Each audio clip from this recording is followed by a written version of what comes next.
अच्छा, ये था ये था ये था ये था, आ रहा है आ रहा है आ रहा है। सोर्स एरर बता रहा है। क्लास चल रही है, चलेगी चलेगी बेटा जी, क्लास चलेगी, बिल्कुल चलेगी, चल गई है।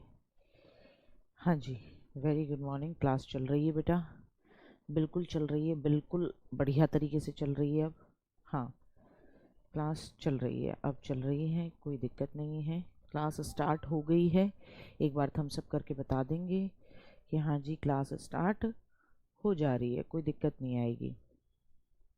बहुत बढ़िया बहुत बढ़िया बहुत बढ़िया। दीदी क्लास नहीं चल रही, अब चल रही है गुड्डा, अब चल रही है, देखो देखो जल्दी जल्दी देखो, अब चल रही होगी आपकी क्लास, जल्दी जल्दी देखो, चल रही है अब क्लास, अभी भी नहीं चल रही।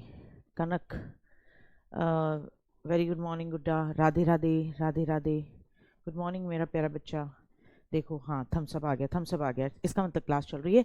तो hello hi good morning, Ram Ram Radhe Radhe, जय श्री कृष्णा। मैं गार्गी सारस्वत आप सभी का स्वागत करती हूँ आपके अपने प्यारे परिवार रोजगार विद अंकित पर, और उम्मीद करती हूँ कि मेरे सभी प्यारे छोटे भाई बहन एकदम बढ़िया होंगे। सब बढ़िया चल रही है, चलो बहुत बढ़िया। हाँ, प्रणाम स्वीकार है मेरे बच्चे, ठीक है, सब बढ़िया है, बहुत बढ़िया। मेरी तबीयत भी ठीक है, आप अच्छे तरीके से तैयारी भी कर रहे हो, सब बढ़िया चल रहा है, कहीं कोई दिक्कत नहीं आ रही है।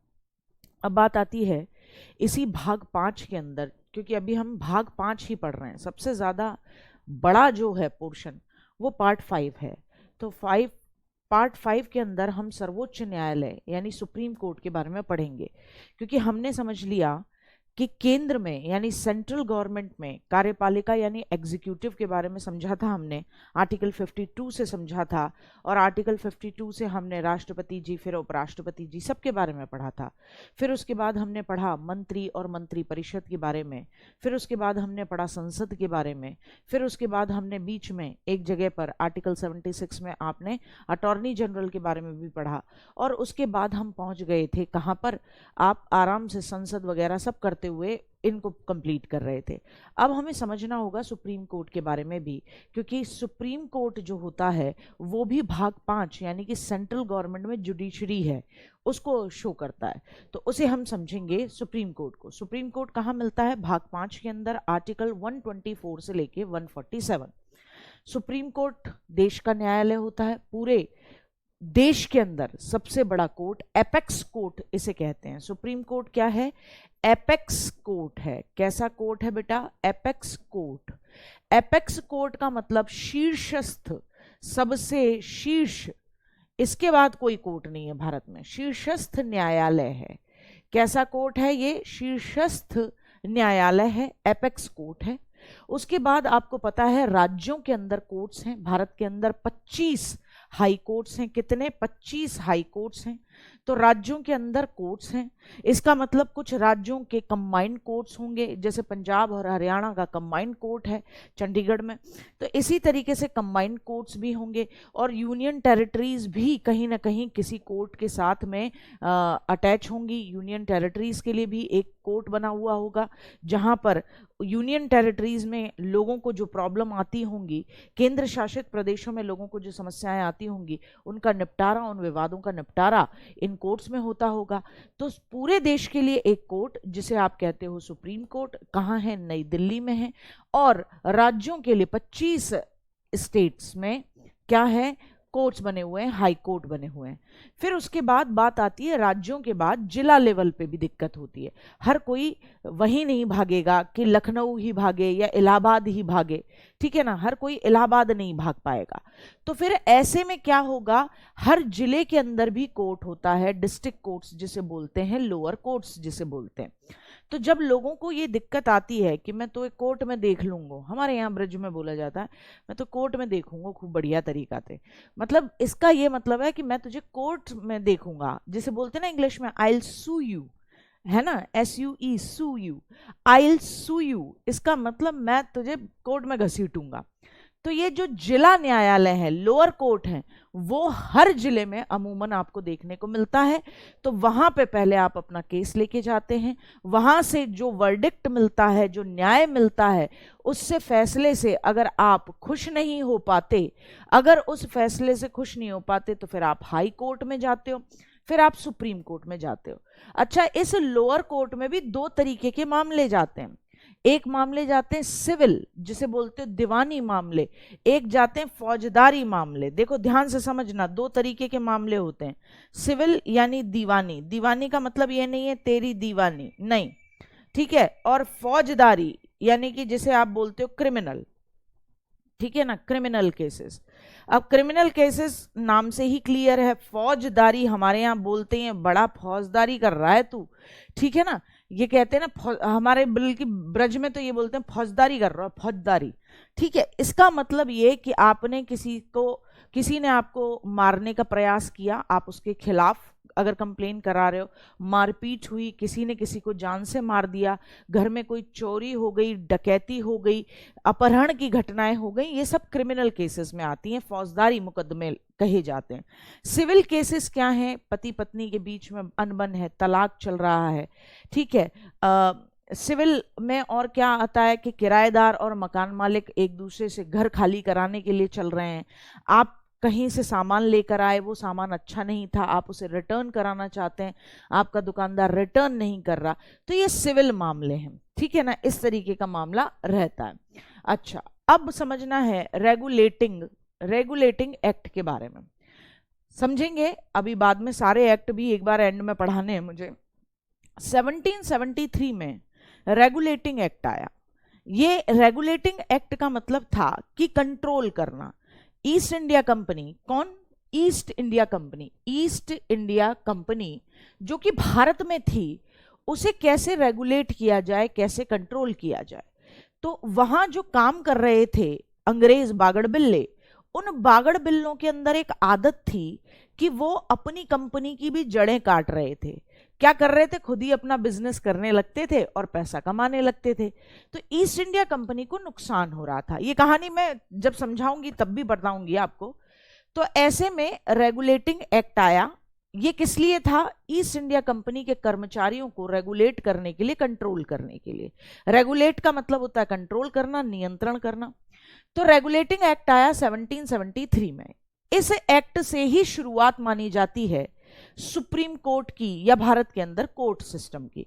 ऐसा नहीं है भारत के अंदर कोर्ट सिस्टम पहले से नहीं था। अरे था, क्यों नहीं था? आप एक बात बताओ, ग्राम पंचायतों में किसी को कोई दिक्कत होती थी तो कहां पहुंचते थे? उस पेड़ के नीचे, वहां पंच बैठा करते थे, वही बैठ के प्रॉब्लम का सोल्यूशन निकालते थे। जहांगीर ने आपके न्याय की घंटी लगवा रखी थी, उसे बजा के कोई भी आगरा में उसके सामने न्याय मांग सकता था। तो न्याय का कंसेप्ट तो बहुत लंबे समय से चल रहा है। लेकिन जब अंग्रेज भारत के अंदर आए तो 1773 में उन्होंने क्या करा?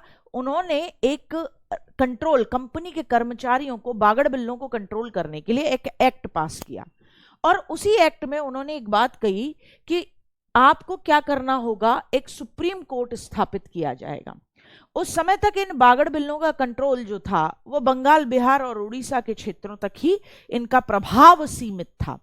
यानी उस समय का, जिसे बंगाल कहा जाता है, क्योंकि आज का बंगाल, बिहार और उड़ीसा उस जमाने का बंगाल प्रोविंसी का एरिया माना जाता है। तो 1773 में रेगुलेटिंग एक्ट में पहली बार अंग्रेज बागड़ बिल्लों ने कहा कि सुप्रीम कोर्ट बनाएंगे। क्या बनाएंगे? सुप्रीम कोर्ट बनाया जाएगा। यह वो कोर्ट होगा जिसमें सारे मामलों की सुनवाई होगी। अब इसके बेसिस पे 1774 में कलकत्ता में, कहां बेटा? जस्ट एक साल बाद 1774 में, क्योंकि उस समय आपको पता ही 1912 से पहले भारत की राजधानी कलकत्ता रही है।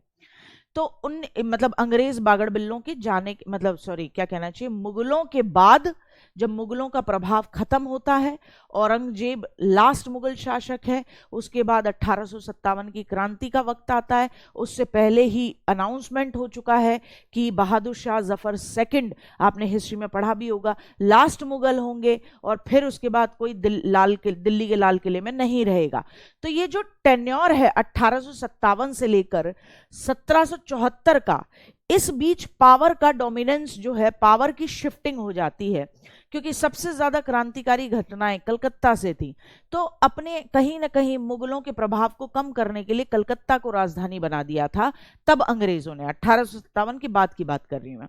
फिर उसके बाद उन्हें वापस से महसूस हुआ, जब वहां कलकत्ता में, बंगाल में बहुत ज्यादा कैसी एक्टिविटीज होने लगी? जब बंगाल में एक्टिविटीज होने लगी बहुत ही प्रभावकारी, जिसमें क्रांतिकारी एक्टिविटीज तो होने लगा। यहां से पहले तो वो हटाओ राजधानी, फिर दिल्ली बनाई गई। खैर, हाल फिलहाल अभी अंग्रेजों ने अपना प्रभाव जमाना बढ़िया तरीके से शुरू कर दिया है। तो इन्होंने ये जो सुप्रीम कोर्ट के लिए मतलब प्लेस चुना, वो 1774 में कलकत्ता चुना। क्या चुना? 1774 में कलकत्ता चुना। ये 1774 में कलकत्ता में है, ठीक है। 1774 में कहाँ है? ये कलकत्ता में है। आप समझ पा रहे होगे, बैटल ऑफ प्लासी हो चुका है, प्लासी का युद्ध, और साथ ही साथ बक्सर का युद्ध भी हो चुका है। तो अब इनके पास बंगाल, बिहार और उड़ीसा की दीवानी है, तो इसीलिए ये चाहते थे बागड़ बिल्ले कि कलकत्ता में सुप्रीम कोर्ट बनाया जाए। तो 1774 में कलकत्ता में पहला सुप्रीम कोर्ट बनता है, जो अंग्रेजों की यानी यूरोपियन जितने भी हैं और साथ ही साथ भारतीय जितने भी हैं सबके मामलों की सुनवाई करेगा। मेरी बात यहां तक समझ में आई? ठीक है, मेरी बात यहां तक समझ में आई? क्लास अपने से कट हो जा रही है, ऐसे कैसे हो रहा है? सिद्धार्थ नहीं, शोभनाथ बेटा, शोभनाथ कह रहे हैं कि क्लास अपने से कट हो जा रही। बेटा मुझे लग रहा है वो नेटवर्क इशू है आपके में, और या फिर डेटा प्रॉब्लम है। एक बार बाहर निकलो गुड्डा, फिर वापस से एंट्री मारो। एक बार बाहर निकलो। हाँ, वांडीवाश भी हो चुका था। अब इसमें इस सुप्रीम कोर्ट में 4 बागड़ बिल्ले थे अंग्रेज। इसमें मुख्य चीफ जस्टिस जो था वो था एलिजा इम्पे। जो मेन बागड़ बिल्ला था वो रखा गया एलिजा इम्पे, और इस बागड़ बिल्ले को 3 और बागड़ बिल्ले दिए गए, यानी 3 और जज दिए गए। और वो 3 जज कौन थे? लिमिस्टर, चैम्बर, हाइड। ये नाम है, ये नाम है बेटा। तो सबसे मुख्य न्यायाधीश किसे रखा गया? मुख्य न्यायाधीश रखा गया एलिजा इम्पे को, और उसके अंडर 3 बागड़ बिल्ले दिए गए, यानी 3 जजेस दिए गए। अब नाम कैसे याद करने हैं? लेमन जूस लेकर मेरे चैम्बर में हाइड हो जाओ, छुप जाओ। वकीलों के चैम्बर होते हैं, जजेस के चैम्बर मतलब ऑफिसेस होते हैं, ठीक है। तो लिमिस्टर, हाइड और चैम्बर, ये 3 बागड़ बिल्लों के साथ पहला सुप्रीम कोर्ट बनता है। अंग्रेजों के समय पर रेगुलेटिंग एक्ट के माध्यम से बना, 1774 में बना। कहां बना? कलकत्ता में बना। इतनी बात ठीक। आगे बढ़ते हैं। अब क्या हुआ? भारत शासन अधिनियम यानी कि गवर्नमेंट ऑफ इंडिया एक्ट आता है 1935 में। गवर्नमेंट ऑफ इंडिया एक्ट आता है 1935 में, और कहा गया भारत संघीय न्यायालय की स्थापना, यानी फेडरल कोर्ट की स्थापना की जाएगी भारत के अंदर। अब फेडरल कोर्ट का मतलब क्या होता है? इसका मतलब था भारत के अंदर जितने भी संघ क्षेत्र हैं, यानी भारत के अंदर जितने भी उस समय पर अंग्रेजों के अंडर आने वाले ब्रिटिश प्रांत थे, ब्रिटिश भारतीय प्रांत थे या देसी रियासतें थीं, सबके लिए एक फेडरल कोर्ट की स्थापना की गई। Indian government of India act 1935 यानी भारत शासन अधिनियम 1935 के तहत भारत संघीय न्यायालय की स्थापना की गई। इसका काम क्या था? सेंट्रल गवर्नमेंट और स्टेट गवर्नमेंट के बीच कोई विवाद हो उनका निपटारा करना। तो इसकी स्थापना होती है 1 अक्टूबर 1937 में। भारत शासन अधिनियम 1935 में कहा गया कि एक संघीय न्यायालय होना चाहिए, क्योंकि ऐसे ऐसे स्टेट्स हैं जिनका सेंट्रल गवर्नमेंट से जब विवाद होता है तो कहां सुने जाएंगे। तो ऐसे में स्थापना की गई 1 अक्टूबर 1937 में। किसकी? फेडरल कोर्ट की। इंडिया के अंदर first federal court was established on 1 October 1937 by government of India act 1935। 1935 के भारत शासन अधिनियम के तहत केंद्र और राज्य सरकारों के बीच किसी भी तरीके के विवाद का निपटारा करने के लिए भारत के अंदर 1 अक्टूबर 1937 को भारत का संघीय न्यायालय स्थापित किया गया। ठीक है, आ रही बात समझ में? ठीक। अब लेकिन भारत फिर होता है आजाद। सबको पता है 10 साल बाद भारत की आजादी होती है। 10 साल बाद जब भारत की आजादी होती है, यानी 1947 का समय आता है, तो उसके बाद भारत के अंदर हम नहीं चाहते थे कि हम ऐसी किसी भी निशानी को फॉलो करें जो अंग्रेजों की हो और अंग्रेजों की दासता को शो करती हो। हालांकि अच्छी चीजों को हमने फॉलो किया, ऐसा तो है नहीं कि हम तोड़ ताड़ दिया। अब एक बात बताओ, कनॉट प्लेस अंग्रेजों के समय पे ही 2 बहुत बड़े आर्किटेक्ट ने बनाया, एडवर्ड लुटिन और हर्बर्ट बेकर। तो क्या तोड़ मारा हमने? नहीं तोड़ा। तो ऐसे में हमें लगा कि हमारी न्यायपालिका स्वतंत्र होनी चाहिए, तो हमने 26 जनवरी 1950 को सुप्रीम कोर्ट की स्थापना की। कहाँ? जहां आज है नई दिल्ली में।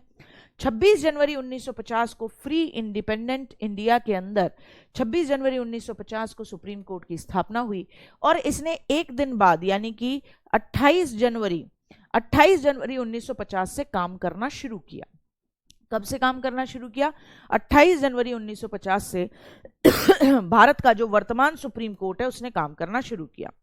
तो यहां से 3 क्वेश्चंस बनते हैं। पहला क्वेश्चन बनता है गुड्डा कि भारत के अंदर सबसे पहले सुप्रीम कोर्ट की स्थापना किस एक्ट के माध्यम से की गई? तो आपका जवाब होगा रेगुलेटिंग एक्ट 1773, और सबसे पहले जहां बना 1774 में बना। भाई देखना यार प्रदीप भैया, ये बच्चे बोल रहे हैं बफरिंग हो रही है, क्लास कट रही है, क्लास कट रही है, प्लीज देखो भाई। 2 मिनट रुको बेटा, मैं कॉल करती हूँ। ज्योति बीच में नहीं आना, इसीलिए नहीं समझ में आता फेडरल कोर्ट क्या है। अभी अभी बताया ना फेडरल कोर्ट क्या होता है, सेंट्रल गवर्नमेंट और स्टेट गवर्नमेंट के बीच। अरे प्रदीप भैया प्लीज देखना, बच्चे कह रहे हैं क्लास कट रही है बीच बीच में।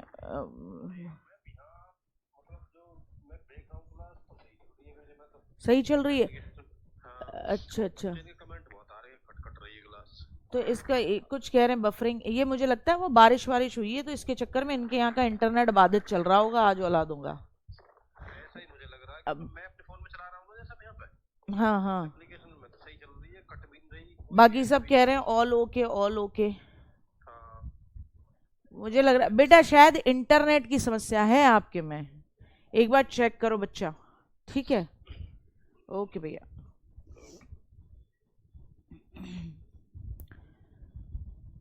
प्रॉब्लम आ रही है आज ऐप में ऑपरेटर भैया, सही बात है।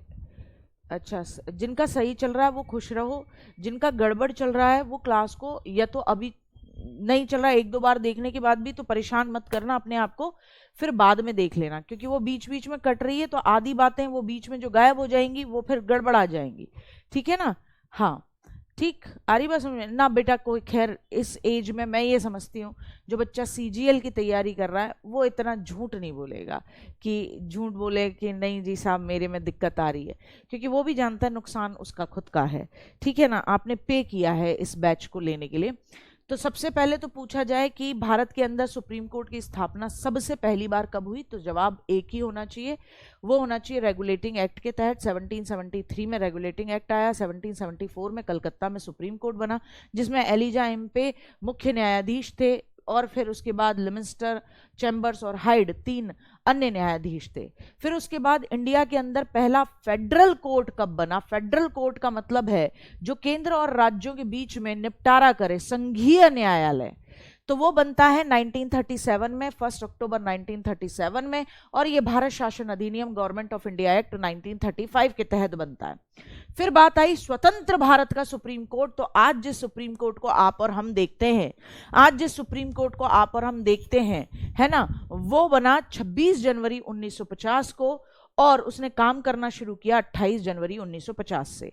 26 जनवरी 1950 वही समय है जिस दिन से हमने संविधान को लागू किया, संविधान को एग्जीक्यूट किया, और उसी दिन हमने संविधान की सुरक्षा करने के लिए कॉन्स्टिट्यूशन का इंटरप्रेटर, कॉन्स्टिट्यूशन की व्याख्या, संविधान की व्याख्या करने के लिए सुप्रीम कोर्ट का भी निर्माण करा, ठीक है?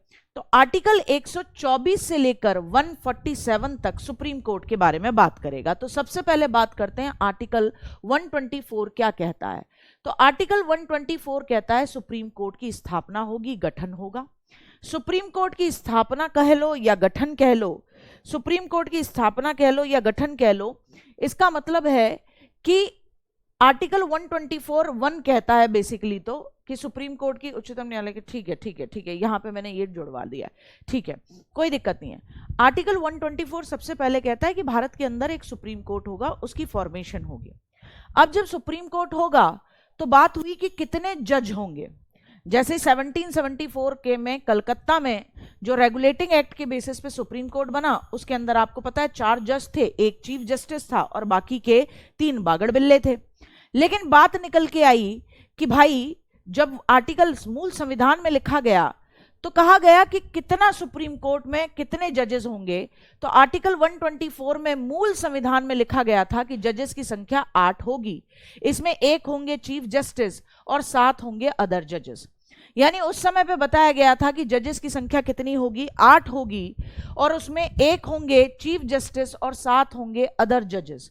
यहां से क्वेश्चन पूछा गया है, हालांकि बहुत छोटे एग्जाम्स में पूछा गया है, पर पूछा गया है, ये एरिया इंपॉर्टेंट है। तो मूल संविधान में 8 जजेस के बारे में लिखा हुआ है, लेकिन समय समय पर क्या सिचुएशन बनी, समय समय पर संसद को अधिकार दिया गया कि वो जजेस की संख्या में चेंज करे। क्यों बेटा, क्यों चेंज करना है? क्योंकि कारण बहुत स्पष्ट है, और वो स्पष्ट कारण ये है कि किसी भी वजह से ऐसा नहीं हो सकता कि आप केवल और केवल एक ही जज के या 7 या 8 जजेस से ही काम करवाते रहो, है ना, जबकि देश के अंदर जनसंख्या बढ़ जाएगी।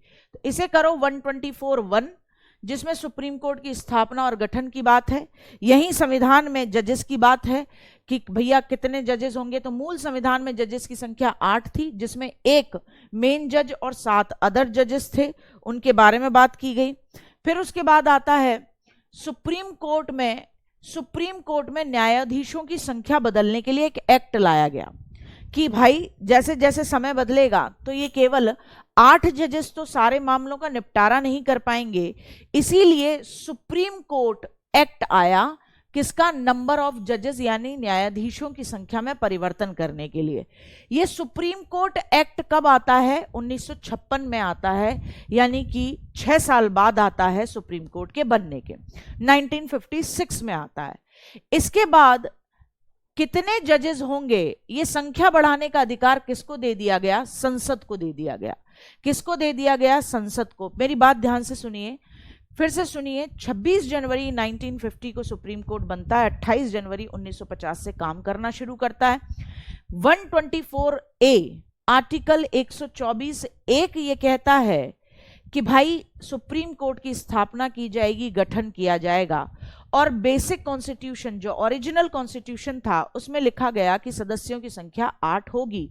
1 होंगे चीफ जस्टिस ऑफ इंडिया, 1 जो होंगे भारत के मुख्य न्यायाधीश, एक कह रहा हाई कोर्ट का हिंदी उच्च न्यायालय होता है हाई कोर्ट का, और ये सर्वोच्च न्यायालय होता है सुप्रीम कोर्ट, और 7 अदर जजेस होंगे। लेकिन क्योंकि समय समय पर संख्या में बदलाव लाने की जरूरत थी, क्योंकि देश बड़ा है, जनसंख्या बढ़ेगी, तो सुप्रीम कोर्ट में जजेस की संख्या भी ज्यादा होनी चाहिए।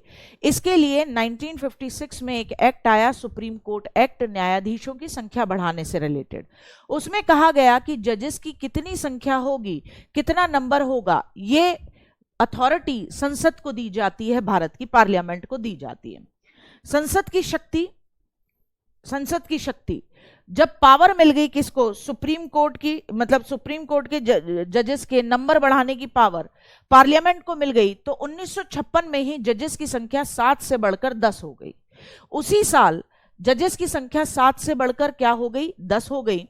2019 में यह संख्या 34 हो गई। 1 chief justice of India, CJI का मतलब जहां जहां आगे मैं लिखूंगी उसका मतलब होगा चीफ जस्टिस ऑफ इंडिया, पूरे भारत का मुख्य न्यायाधीश। तो पूरे भारत का मुख्य न्यायाधीश, सुप्रीम न्यायाधीश कहां बैठेगा? सुप्रीम कोर्ट में बैठेगा, और 33 अदर जजेस होते हैं जो इसकी मदद करते हैं। तो कुल मिला के वर्तमान में 34 न्यायाधीश भारत के सुप्रीम कोर्ट में कार्यरत हैं। ये बात दिमाग में बिठा लीजिएगा, क्वेश्चन बहुत छोटा लेकिन बहुत इजी और बहुत इंपॉर्टेंट बनता है। यहां से कहानी बहुत अच्छे तरीके से समझिए। पहले जब संविधान बना तो 8 न्यायाधीश थे, फिर 1956 में एक्ट आया कि भाई हमें सुप्रीम कोर्ट के अंदर न्यायाधीशों की संख्या में परिवर्तन करना है, यह अधिकार संसद को दिया जाता है। 1956 में ही 7 से संख्या बढ़कर 10 हो गई। 2000 फिर जीवन भर, मतलब इतने लंबे समय में बहुत सारे चेंजेस हुए हैं। फिर 2019 में जाकर यह सिस्टम हुआ कि 1 तो होंगे मुख्य न्यायाधीश और 33 अदर जजेस होंगे उनकी मदद करने के लिए। तो आज वर्तमान में कितने जजेस हैं? 34 जजेस हैं सुप्रीम कोर्ट में। अभी वर्तमान में CJI कौन है? तो याद रखना DY चंद्रचूड़ जी क्या हैं? चीफ जस्टिस हैं। कोई दिक्कत? हाँ, DY चंद्रचूड़ क्या है वर्तमान में? CJI यानी भारत के मुख्य न्यायाधीश, या कह लीजिए चीफ जस्टिस ऑफ इंडिया। क्या कह लीजिए? Chief justice of India, Bharat के मुख्य न्यायाधीश, चीफ जस्टिस ऑफ इंडिया या भारत के मुख्य न्यायाधीश इन्हें कह सकते हैं। हाँ, उच्च न्यायालय नहीं, सर्वोच्च न्यायालय। हाँ जी, सर्वोच्च न्यायालय की बात हो रही है, वो हाई कोर्ट पूछ रहा था इसलिए बताया था उच्च न्यायालय। ठीक है, आ रही बात समझ में? गलती से 43 लिख गया एक बच्चा, 34। ठीक है बेटा। हाँ, DY चंद्रचूड़। ठीक है।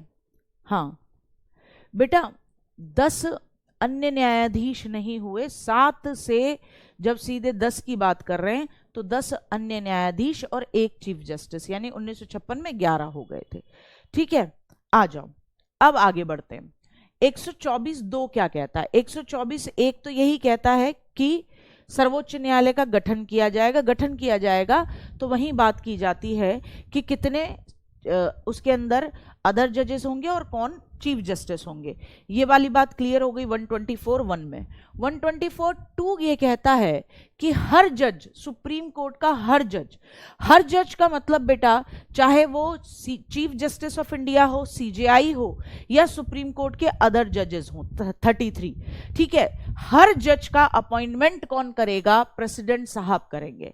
हर जज का अपॉइंटमेंट कौन करेगा? प्रेसिडेंट साहब करेंगे। अब राष्ट्रपति जी, प्रेसिडेंट साहब सबसे पहले CJI को चुनते हैं। अब CJI को कैसे चुनते हैं ये बात ध्यान से सुनो। सुप्रीम कोर्ट के अंदर ये सारे जजेस जो 33 के 33 जजेस काम कर रहे हैं, अदर जजेस, इनमें से देखा जाएगा कौन सा जज सीनियर है। जब DY चंद्रचूड़ जी का रिटायरमेंट होगा तो देखा जाएगा इनमें से कौन सा जज सीनियर है। सीनियर यानी कि कौन से जज को सुप्रीम कोर्ट में ज्यादा समय हो गया है, या ये देखा जाएगा कि किस जज को ज्यादा एक्सपीरियंस है। उसके बाद सीनियरिटी के बेसिस पे DY चंद्रचूड़ जी के रिटायरमेंट के बाद उन्हीं जजेस में से किसी को सीनियरिटी के बेसिस पे क्या बना दिया जाएगा? भारत का मुख्य न्यायाधीश। ये बात समझ पा रहे हो? ये बात समझ पा रहे हो मेरी? ठीक है, तो इनका अपॉइंटमेंट आर्टिकल 124(2) कहता है कि जितने भी जजेस हैं सुप्रीम कोर्ट के अंदर, चाहे वो चीफ जस्टिस ऑफ इंडिया हो, चाहे अदर जजेस हो, हर जज का अपॉइंटमेंट राष्ट्रपति जी करते हैं। कैसे करते हैं? बिल्कुल वैसे ही जैसे प्राइम मिनिस्टर का और उसके बागड़ बिल्लों का अपॉइंटमेंट करते हैं। सबसे पहले राष्ट्रपति जी मुख्य न्यायाधीश को चुनते हैं। फाइल आती है कि सीनियरिटी के बेसिस पे DY चंद्रचूड़ जी सबसे ऊपर हैं, और उसके बाद ये 3 और नाम हैं। तो उन नामों की जांच करने के लिए कहाँ आपकी एजेंसी होम मिनिस्ट्री तक जाता है। होम मिनिस्ट्री के बाद आपकी IB इंटेलिजेंस ब्यूरो तक ये फाइल जाती है कि क्या इनमें से किसी भी न्यायाधीश ने घूस ली है या रिश्वत के मामलों में, आरोपों में फंसे तो नहीं है। जांच करने के बाद फिर हरी झंडी मिल जाती है। फिर राष्ट्रपति जी किसकी नियुक्ति कर देते हैं? चीफ जस्टिस ऑफ इंडिया की। जैसे ही चीफ जस्टिस ऑफ इंडिया यानी सुप्रीम कोर्ट के मुख्य न्यायाधीश की नियुक्ति होती है, वैसे ही ये मुख्य न्यायाधीश महोदय बताते हैं कि और कौन से 33 मेंबर्स होने चाहिए, और फिर उसके बेसिस पर, उनकी सलाह पर, ठीक है, अन्य जजेस की नियुक्ति कर देते हैं। कौन? आपके राष्ट्रपति जी। कोई दिक्कत हुई? ठीक है, कोई दिक्कत हुई यहां तक? हाँ, क्लियर हुआ? हाँ क्लियर है, बहुत बढ़िया। ठीक है। हाँ बेटा, सुप्रीम कोर्ट में मैंने आपको बताया आज भी वर्तमान में 34 हैं, एक मुख्य, इसीलिए तो वर्तमान का मतलब प्रेजेंट, इसीलिए तो कह रही हूं 1 is a CJI and 33 are the other judges in Supreme Court। ठीक। हाँ, कितने सदस्य हैं इन प्रेजेंट? इतने ही हैं। अब आ जाओ, सब पता लगेगा कि कितने समय का टेन्योर होता है, थोड़ी तसल्ली रखो। Article 124(a), 124(2). अब बात करते हैं आर्टिकल 124(3) की बात करते हैं। जब आप 124(3) की बात करते हो, ये भी क्लियर हो गया 124(a) में कि कितने जजेस होंगे, फिर ये क्लियर हो गया उनका अपॉइंटमेंट कौन करेगा। तो अब बात आती है कि जो जजेस होंगे उनकी खुद की एलिजिबिलिटी क्या होगी, उनकी नियुक्ति की पात्रता क्या होगी, उनकी खुद की एलिजिबिलिटी क्या है। एलिजिबिलिटी मतलब उनकी पात्रता, कौन बन सकता है सुप्रीम कोर्ट का जज, कोई तो एलिजिबिलिटी होती होगी। तो हाँ, पहली एलिजिबिलिटी है वो भारत का नागरिक हो। पहली एलिजिबिलिटी क्या है? वो भारत का नागरिक होना चाहिए, ये बात क्लियर होनी चाहिए। उसके बाद और लगाओ बेटा, ये दूसरी एलिजिबिलिटी नहीं है उसके, सॉरी सॉरी सॉरी सॉरी, ये तो क्लियर है, भारत का नागरिक तो होना चाहिए। सेकंड में या लगा लो, या लगे हुए हैं ना यहाँ पे, चलो बहुत बढ़िया। सेकंड एलिजिबिलिटी है कि वो किसी भी हाई कोर्ट में 5 साल तक एज अ जज काम कर चुका हो, कोई भी हाई कोर्ट हो भारत का, 25 उच्च न्यायालय में से किसी भी न्यायालय में, किसी भी हाई कोर्ट में, हाई कोर्ट ध्यान रखना, क्योंकि सुप्रीम कोर्ट में जज बनना है तो पहली चीज तो आती है वो भारत का नागरिक होना चाहिए। दूसरी बात आती है वो किसी भी हाई कोर्ट में 5 साल तक क्या रहा हो, जज रहा हो। अगर 5 साल तक जज नहीं रहा तो फिर या में आती है, अगर जज नहीं है तो किसी भी हाई कोर्ट में 10 साल तक लॉयर रहा हो, या फिर राष्ट्रपति जी की नजर में एक नॉलेजेबल, एक बहुत ही एडवांस्ड क्या हो, लॉ की नॉलेज रखने वाला हो, पारंगत विधिवेता हो, यानी कि प्रेसिडेंट की नजर में रिकॉग्नाइज्ड क्या हो, एक लॉ इंटेलिजेंस हो। तो यानी केवल और केवल देखा जाए तो दो ही योग्यताएं चाहिए आर्टिकल 124(3) के तहत आपको क्या बनने के लिए, सुप्रीम कोर्ट का जज बनने के लिए। क्या, पहला तो वो भारत का नागरिक होना चाहिए, और दूसरा कि वो सुप्रीम कोर्ट से पहले किसी भी हाई कोर्ट में 5 साल के लिए जज रहा हो। अगर 5 साल के लिए जज नहीं रहा है तो फिर या में कहा जा रहा है, और या तो ये हो या ये हो, और कहा जा रहा है, और उसने कम से कम 10 साल के लिए किसी भी हाई कोर्ट में एज अ लॉयर प्रैक्टिस की हो। ये भी नहीं है तो भी उसके पास मौका है, क्योंकि प्रेसिडेंट साहब की नजरों में वो कानून का बहुत बड़ा ज्ञाता हो तो भी उसको सुप्रीम कोर्ट में जज नियुक्त किया जा सकता है। ठीक है, क्या जजेस की नियुक्ति में राष्ट्रपति जी पीएम की सलाह लेते हैं? अवनीश गुप्ता, कायदे में तो आप खुद जानते हैं कि प्रधानमंत्री और उसकी मंत्रिपरिषद की ही उस पर काम किया जाता है। ठीक है, तो ये जो जजेस की लिस्ट आती है ये उसी बेसिस पे आती है। बहुत बड़ा हंगामा हुआ था मोदी गवर्नमेंट के समय पर, क्योंकि मोदी गवर्नमेंट ने ये कहा था, एक सिस्टम होता है जजेस की नियुक्ति का जिसे बोलते हैं कॉलेजियम सिस्टम। क्या कहते हैं इस सिस्टम को? Collegium system. इसमें क्या होता था, जजेस ही आपस में ही सीनियरिटी के बेसिस पे अपनी लिस्ट प्रिपेयर करते थे और उस लिस्ट को होम मिनिस्ट्री भेज दिया करते थे। अब ऐसे में जो न्यायपालिका थी, जुडिशरी थी, वो इंडिपेंडेंट थी, लेकिन कोशिश ये की जाने लगी कि नहीं, सुप्रीम कोर्ट में या हाई कोर्ट में जो जजेस की नियुक्ति होगी उसके लिए एक नेशनल जुडिशरी सिस्टम बनाया जाएगा, काउंसिल बनाई जाएगी और उसके तहत इसका सॉल्यूशन किया जाएगा, अपॉइंटमेंट किए जाएंगे। उसके अंदर भारत का लॉ मिनिस्टर भी रखा गया था, साथ ही साथ सुप्रीम कोर्ट के जजेस भी रखे गए थे। लेकिन सुप्रीम कोर्ट के जजेस ने इस बात को सिरे से खारिज कर दिया कि नहीं, हमारा पुराना कॉलेजियम सिस्टम ही रहने दो। लेकिन मैं आपको बता दूं कि आज भी भारत के अंदर जो जुडिशरी इंडिपेंडेंट है वो इसी वजह से है कि आज कॉलेजियम सिस्टम है। उससे पहले भी मैं आपको बता दूं, अगर आपको लगता है कि कांग्रेस की सरकार बड़ी धुली हुई सरकार है, तो इंदिरा गांधी जी ने अपनी पसंद के जो जजेस थे उनको सीजेआई बना दिया था। क्यों करा ऐसा? बल्कि उनसे पहले सीनियरिटी में 2 जजेस और थे, क्योंकि उन्हें लगा कि भैया ये जो जजेस हैं ये मेरा फेवर ज्यादा करेंगे। तो इस वजह से मुख्य न्यायाधीश तक सीनियरिटी के बेसिस में जो लिस्ट थी उसमें तीसरे नंबर के जज को भारत का मुख्य न्यायाधीश बना दिया गया था। तो ऐसा भी भारत के अंदर हुआ है, ठीक है। लेकिन अब नहीं होता है, क्योंकि अब मीडिया इतना पावरफुल है कि हमें पता लग जाता है, और अब अगर ऐसा कुछ होता है तो जजेस स्ट्राइक्स पे पहुंच जाते हैं और बहुत ज़्यादा किरकिरी हो जाती है, जनता को भी पता लगता है, तो फिर सरकार को समझना पड़ता है। ठीक है, बताएंगे लॉयर और बैरिस्टर में क्या अंतर है? आपके में आता नहीं, इसलिए आप टेंशन न लो, न अभी न लॉयर पूछा जाएगा ना बैरिस्टर पूछा जाएगा, ठीक है। यहां तक की बात समझ में आए? जितना पहले समझा रही हूं पहले उन्हें समझो, फिर जो तुम्हारा छोटा मोटा ज्ञानवर्धन है उसे अलग अलग समय पे करते रहेंगे, ठीक। 124(4) क्या कहता है? 124(4) क्या कहता है? यहां तक समझ में आया 124(3) तक। 124(4) कहता है न्यायाधीशों को यानी सुप्रीम कोर्ट के जजेस को, और यही 124(4) हाई कोर्ट के जजेस को हटाने के लिए भी यूज होगा कि जजेस को उनका कार्यकाल पूरा होने से पहले कैसे हटाया जाएगा, जजेस को उनका कार्यकाल पूरा होने से पहले उन्हें कैसे रिमूव किया जाएगा, रिमूवल ऑफ द जजेस बिफोर देयर टेन्योर। आर्टिकल 124(4) बहुत इंपॉर्टेंट है। न्यायाधीशों को हटाने के लिए आधार क्या होगा, आपका बेस क्या होगा, किस बेसिस पे आप जजेस को हटाओगे? तो दो ही बेसिस हैं, साबित कदाचार और असमर्थता।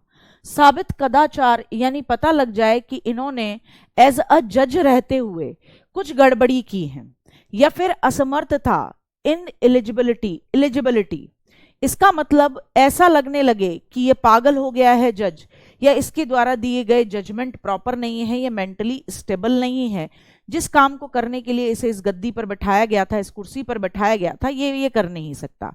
तो केवल दो ही बेसिस हैं। आर्टिकल 124(2) कहता है कि जजेस को उनके टेन्योर से पहले कैसे हटाया जाए, और उसी के अंदर जजेस को उनके टेन्योर से हटाने के लिए वो बेस देता है।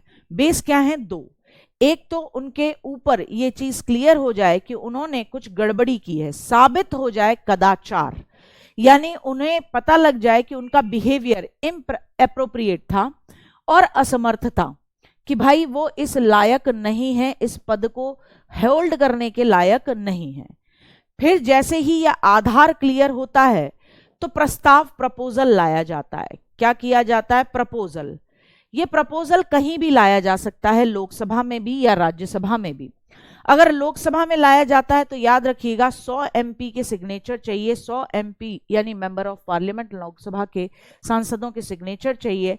और अगर राज्यसभा में लाया जाता है पहले, तो राज्यसभा के अंदर 50 सांसदों के सिग्नेचर चाहिए।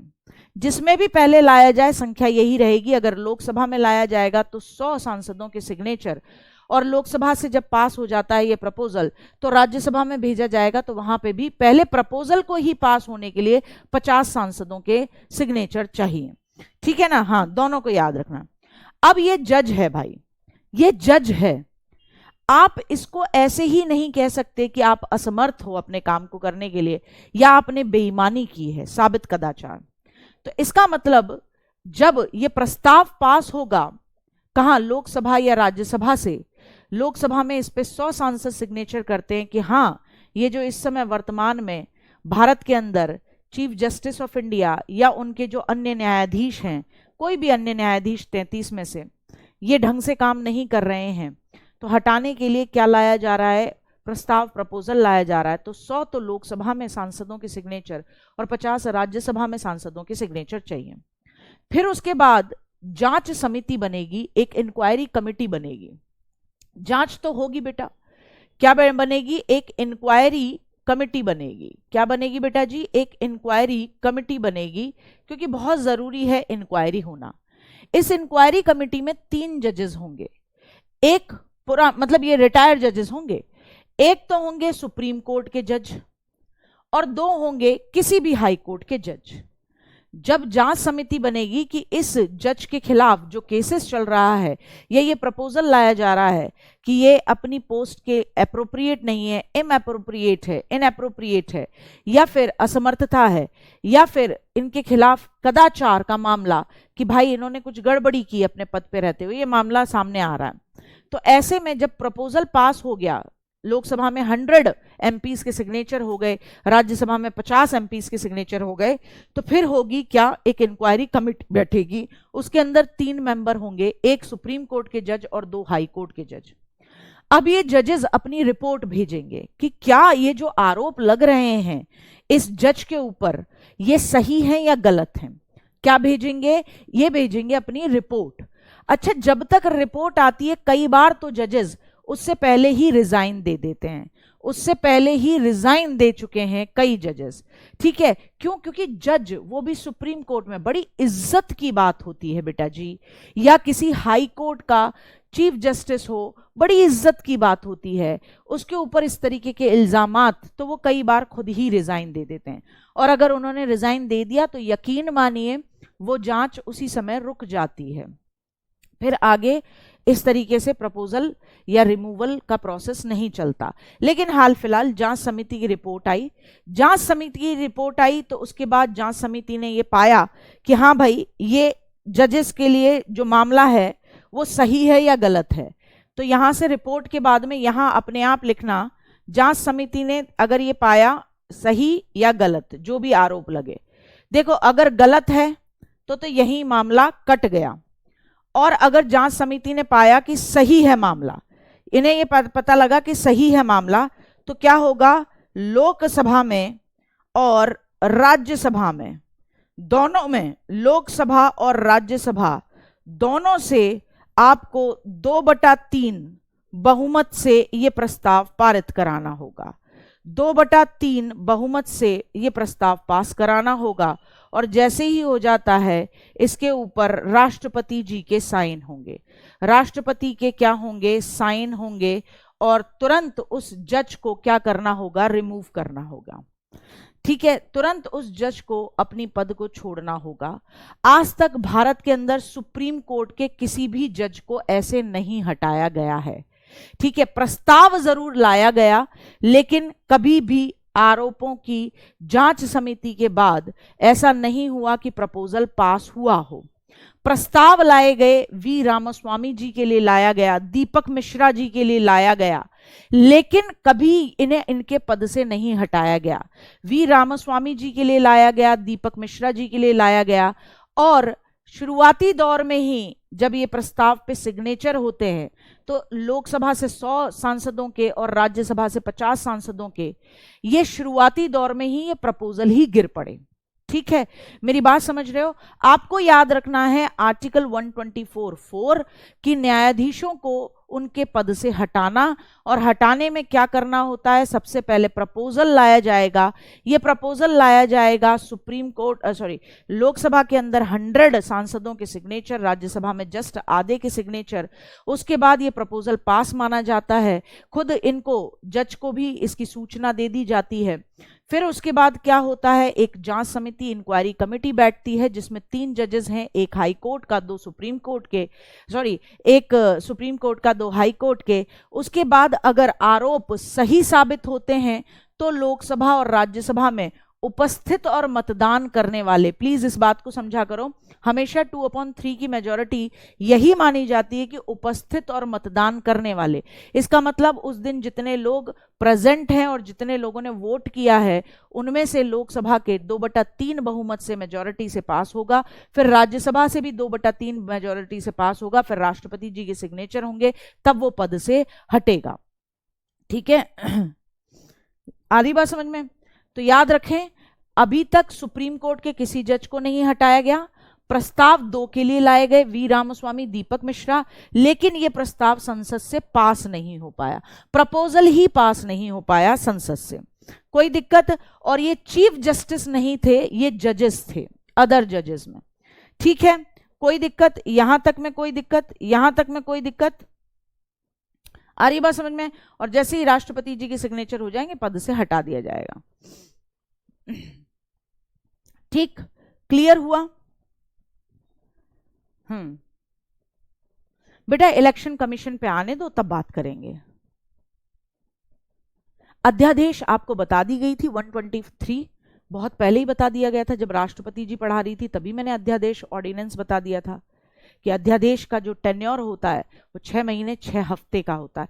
आप प्लीज क्लासेस रेगुलर रखो बेटा अपनी, है ना? ठीक है, यही लेके आते हैं जजेस के अगेंस्ट कंप्लेन, लोकसभा और राज्यसभा के सांसद ही लेकर आते हैं। ठीक है, कि ऐसा मामला है। अच्छा, अगर सुप्रीम कोर्ट का कोई जज अपना रिजाइन देना चाहता हो तो वो त्यागपत्र किसको देगा? तो राष्ट्रपति जी को। नियुक्ति किसने की थी? राष्ट्रपति जी ने। तो त्यागपत्र भी, रिजाइन भी किसको देके जाएगा? राष्ट्रपति जी को देके जाएगा। इसका टेन्योर कब तक होता है? तो 65 साल। टेन्योर कब तक होता है? तो याद रखना, टेन्योर होता है 65 वर्ष की आयु तक अपने पद पर रहता है। सुप्रीम कोर्ट के जज 65 ईयर तक अपने पद पर रहते हैं, और हाई कोर्ट के जज, अभी बता रही हूं, वहां उस दिन पूछूंगी, हाई कोर्ट के जज 62 ईयर तक अपने पद पर रहते हैं। जब तक इनकी एज 62 वर्ष ना हो जाए। 62 ईयर्स एज तक अपने पद पर रहते हैं। यहां वो 65 वर्ष की आयु तक रहते हैं। यू ललित थोड़े समय पहले भारत के मुख्य न्यायाधीश बने थे, पता है कि नहीं पता? लेकिन आपको बड़ा कमाल लगा होगा, उदय उमेश ललित जी बहुत लिमिटेड टाइम के लिए, 2 महीने के लिए, 2 महीने के लिए ही क्या बने थे? मुख्य न्यायाधीश बने थे। क्यों हट गए? क्योंकि उनकी उम्र हो चुकी थी 65 वर्ष की। तो फिर उनको बनाया ही क्यों गया? क्योंकि बेटा सीनियरिटी में वो सबसे ऊपर थे, उन्हें नहीं हटाया जा सकता था। अब बताओ कोई दिक्कत है? कोई दिक्कत है? बेटा इंक्वायरी बैठी ही नहीं ना, प्रस्ताव ही फेल हो गए। इंक्वायरी बैठी ही नहीं, प्रस्ताव ही फेल हो गए। बताओ अब जल्दी जल्दी बताओ क्या कह रहे हो?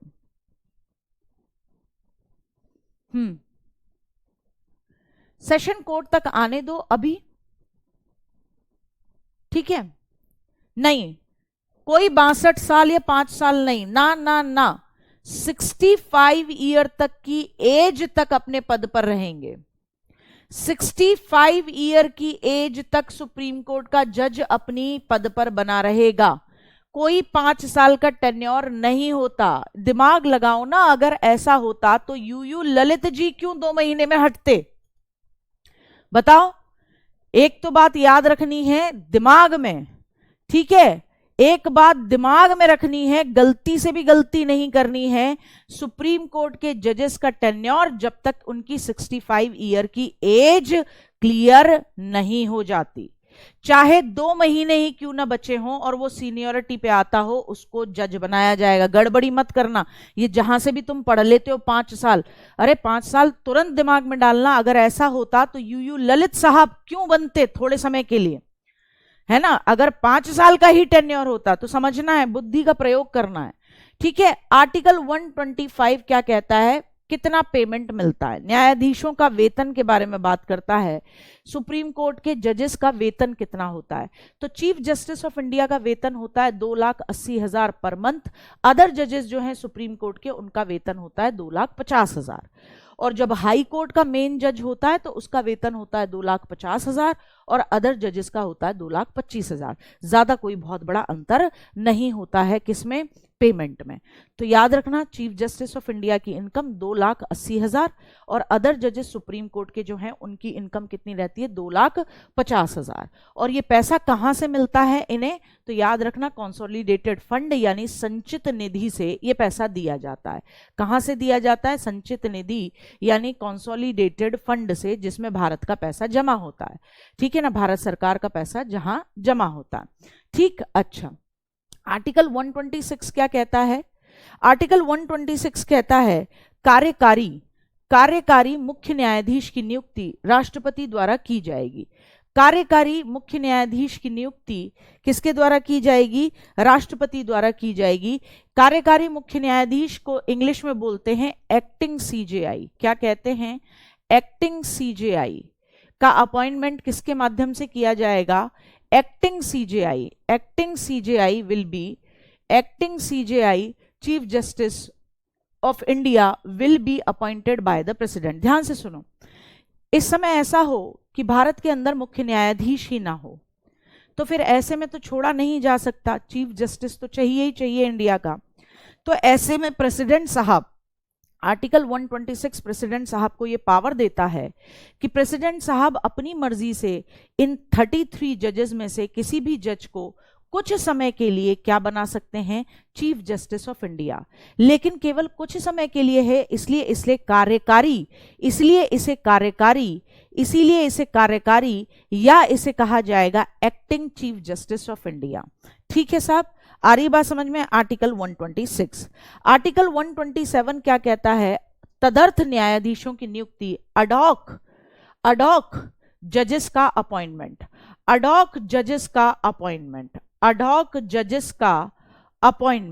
इसका मतलब क्या है?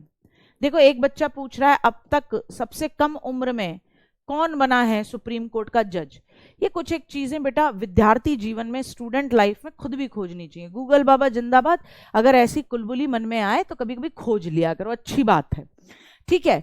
तो अडॉक जजेस का अपॉइंटमेंट, अब ध्यान से सुनो, अडॉक जजेस का अपॉइंटमेंट क्या होता है? 33 अदर जजेस चाहिए, एक चाहिए मेन जज। लेकिन अभी ये कोरम पूरा नहीं है।